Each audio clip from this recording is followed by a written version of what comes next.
된 그들의 수요가 많은 것은 죽음으로 말미암아 항상 잊지 못함이로되. 이것은 율법에 따른 제사장들이 주님 앞에서 이제 헌신을 할 때 실제로 그들은 얼마 동안 자기 생애만 살다가 복음을 전하고 또 하나님 앞에 헌신하다가 다 가서 데려감을 당했기 때문에 영원히 항상 믿는 이들을 보증해 준다든가 또 지켜줄 수 있는 그런 사람들이 못 되었지만은 24절 이제 그것하고 대비되는 것이죠. 예수는 영원히 계심으로. 그렇죠.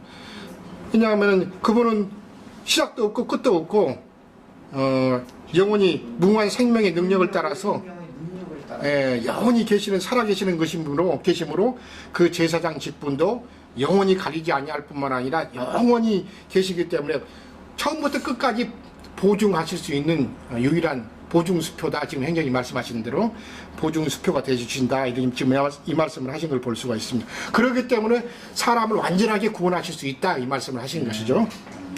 25절 결론적인 말씀은 그러므로 예수를 힘입어 하나님께 나아가는 자들을 온전히 구원하실 수 있으니 이는 그가 항상 살아계셔서 그들을 위하여 간구하심이라. 그러니까 이것은 그분이 하늘에서 계속해서 제사장, 대제사장으로서 하나님 우편에 살아계셔가지고 죄를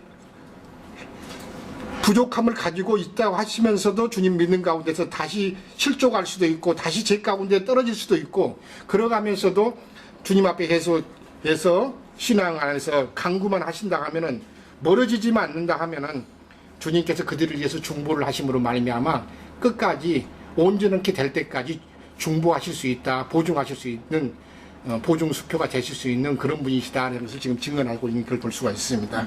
이 말씀하고 아까 우리가 11절 시작했을 때 레위 계통의 제사장 직분으로 말미암아 백성이 온전함을 얻을 수 있었으면 그 말씀을 여기 와서 결론을 짓는 말씀인 걸 볼 수가 있습니다. 이게 이해가 되시겠죠? 그래서 결국은 레위 계통의 제사장 직분이 백성들을 온전하게 구원할 수 없는 것은 그들이 한평생만을 살다가 영원하게 백성들을 온전하게 구원할 수 없었던 것은 자기 세대만 살다가 갈 뿐만 아니라 또한 율법을 떠나서 그들은 제사장 직분을 행하는 것이기 때문에 율법은 연약하고 무익함으로 아무것도 온전하게 하지 못하기 때문에 율법 아래 세워졌던 제사장들은 결국은 백성들을 온전하게 구원하실 수 없다.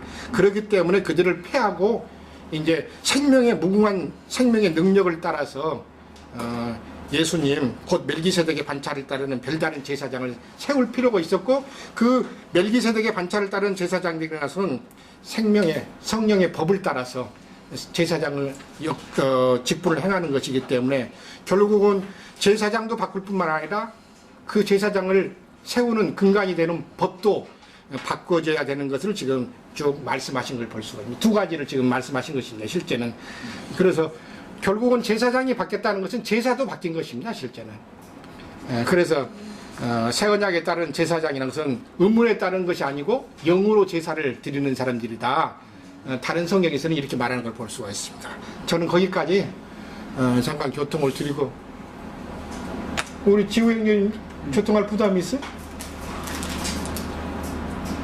있으면 하고 없으면 형님하고 바통을 넘겨서 마음을 담대하게 하죠. 오늘부터 이제 나가는 말이 참 사실 상당히 어려운 말을 지금 계속 해나가고 있는데 지난 시간에는 제가 이제 주로 왕권에 관한 말씀을 중점으로 해서 의의 왕, 평화의 왕이라고 성경이 제시한 그 말씀을 중점으로 해서 말씀을 드렸고 오늘은 주로 이제 제사장에 관한 말씀이 중심이 됐어요. 성경이 여러 가지 설명이 너무 잘 이해가 됐을 거예요. 근데 이제 기본적인 것을 먼저 말씀을 좀 잠깐 드리려고 해요. 뭐가 기본적인 것이 되어야 되냐면 구약 시대에는 왕권과 제사장권이 엄격하게 분리가 돼 있어서 장자권 2배의 분깃을 하는 사람이 구약 시대에는 없었죠. 왕은 왕의 직분만 하고 제사장은 제사장의 직분만 하니까 장자권을 실현하는 사람이 없었죠. 근데 예표상으로는 다윗이 성전에 들어가서 제사도 하고 왕노릇도 했었어요. 그래서 다윗의 자손 또는 다윗 왕국 이 얘기가 그래서 나오는 거예요. 이것은 멜기세덱은 왕이면서 제사장이잖아요. 그러니까 왕족이고 제사장도 되어야 되는 거예요. 이것을 이루는 분은 예수님이다 이제 이 말이에요. 그런데 아까 이제 우리 이영재님 그 설명하는 가운데 그러므로 자기를 힘입어 하나님께 나아가는 자들을 온전히 구원하실 수가 있다. 이게 결론인데 예를 들어서 아까 내가 이제 설명을 할 때 한국은행 밑에 대한민국에는 뭐 국민은행도 있고 한일은행도 있고 뭐 한일은행이 지금 있나 없나 참 모르겠네. 나은행이 한일은행 없어요. 한일은행 없어졌어요. 뭐 우리은행인가 뭐 이것도 있고 뭐 이제 여러 어쨌든 기업은행 뭐 이제 이런 여러 가지 종류의 이제 은행들이 있는데 여러 가지 종류의 은행들은 한국은행에서 싼 이자로 돈을 빌려오는 거잖아요. 한국은행에서는 한국은행 저기 발행하는 은행이니까 돈을 거기서는 이제 아주 이제 허른 값으로 빌려오는 거예요. 그 빌려다가서 비싼 값으로 이자들을 해야죠. 뭐 공장하는 사람, 뭐 회사 운영하는 사람 또는 뭐 이제 그 돈을 잘 안 빌려갈 때는 이제 어디 땅 투기도 좀 해보고 뭐 아파트도 많이 단지를 이렇게 사가지고 몽땅해서 팔게도 해주고 이제 여러 가지 사업을 하는 거예요, 은행이. 그런데 은행이라는 게 돈 장사도 망할 수가 있죠. 그렇죠. 언제 망해요? 예를 들어서 집 같은 것을 이제 담보로 업물로 잡고 집을 살 때 보면은 자기 집이 5억 원이면은 예를 들어서 자기 돈은 1억 원만 있어도 능히 살 수 있죠. 4억 원은 은행에서 내가 빌려다 쓰면 되니까. 그것은 은행의 실제적으로는 실소유자가 내가 아니라 사실은 은행에 담보권을 그쪽에다 인감을 해서 넘겨줬으니까. 그래서 이제 은행 거예요. 그런데 은행이 집을 너무 많이 사는 거예요. 예를 드는 거예요, 이거는. 그런데 다른 해는 이게 집값이 쭉 상승하니까 문제가 없었는데, 무언가 이게 문제가 되더니 집값이 자꾸 내려가는 거예요. 그렇게 되면은 그 집을 담보로 잡고 한 1억 원밖에 없는 사람한테 4억 원을 빌려줬는데 이 집값이 5억 원이 아니라 3억 원으로 떨어졌다 그러면은 그 사람 거 1억 원 없어지고서도 은행돈 1억 원이 없어져 버렸죠. 그렇죠. 이런 현상이 은행은 개인이 한 사람이 1억 원 없어진 것이지만 은행은 수백 수천 채를 갖다가 다 그렇게 해서 없어졌으니 은행이 폭삭 망할 수가 있겠죠 이제. 그래서 은행도 망할 수가 있습니다. 은행도. 자 이제 이것을 왜 내가 아까 이렇게 얘기를 들었냐면 쉽게 설명하느라고 그런 거예요.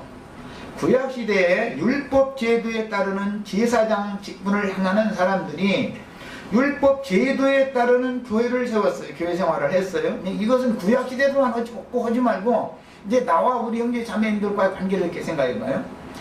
나를 믿으면 지금으로 봐서는 저 형제는 제일 못쓸 사람 같으죠. 구도 안 날 것 같으잖아. 나는 그렇게 안 보이는지는 몰라도 별로 힘이 안 가는가 대답을 했네.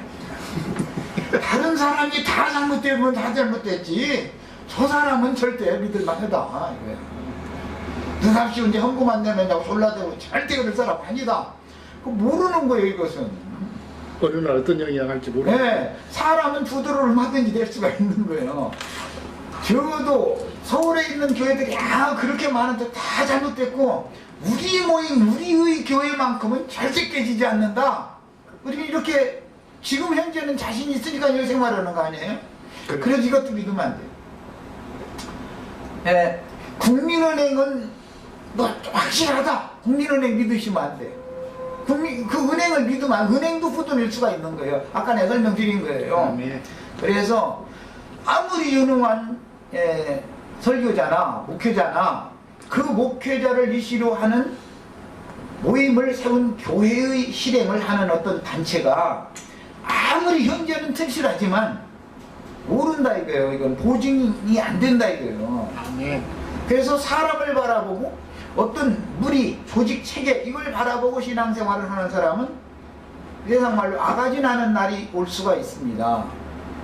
적자가 나는 때가 와요. 이건 이제 부도가 날 때. 부도 나는 때가 올 수가 있는 거예요. 그러나 누구를 힘을 위하여? 예수. 자기를 힘입어서 하나님께 나아가는 자들은 온전히 끝까지 온전히 끝까지 책임진다 이거예요. 이게 보증수표다 이 말이에요.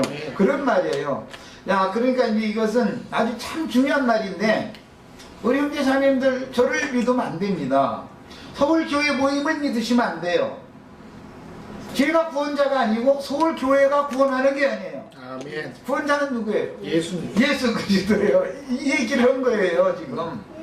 이제 이런 것에 대해서 혼동을 하기 때문에 세상 교회 생활은 자기네들이 우리 저 예수님이 멜기세덱의 반차에 따른 대제사장 직분이라는 것을 알고 있다고 아는 것과 실제 실행에 있어서 자기네들은 장로교단은 절대 깨지지 않는다라든지 침례교는 절대 무너지지 않는다.